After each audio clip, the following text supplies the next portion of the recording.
परद्रव्येषु लोट्ठवत् और मातृवत् परदारेषु। ये प्रशिक्षण कहाँ होता है? सबसे पहले अपने घर में होता है, बचपन से होता है।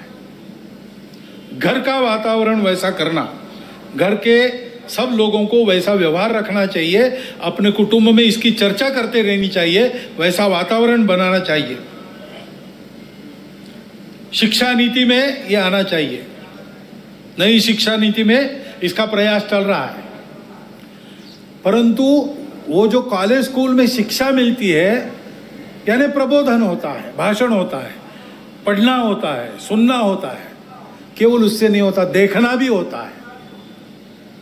शिक्षा में जो पढ़ाया जा रहा है उसका मूर्तिमंत उदाहरण शिक्षक प्राध्यापक होने चाहिए। वहां से प्रारंभ करना पड़ेगा, उनके प्रशिक्षण का कोई तरह का ढूंढना पड़ेगा। लेकिन ये ध्यान रखना, शिक्षा तो बाद में आती है।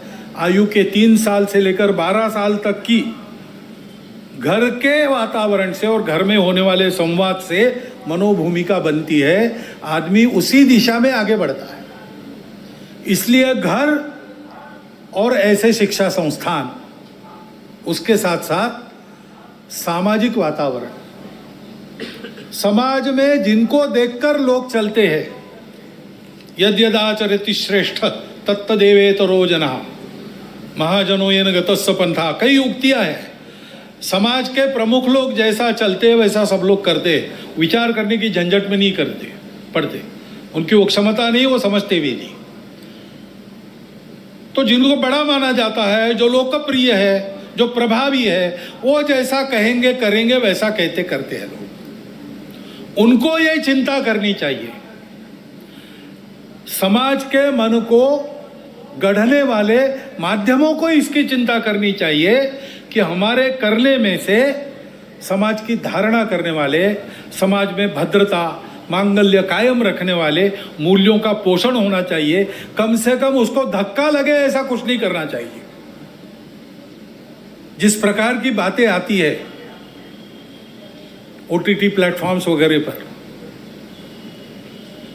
बताना भी अभद्रता होगी, इतना विभत्स होता है। और इसलिए मैंने कहा कि इसका कानून से भी नियंत्रण होने की आवश्यकता है, बहुत आवश्यकता है। जो संस्कार भ्रष्टता था, एक बड़ा कारण वो भी है। और इन्हीं संस्कारों का जीवन में प्रकटीकरण जब होता है तो उसका एक दूसरा पहलू है हमारा सामूहिक जीवन, सामाजिक जीवन, नागरिकों का जीवन।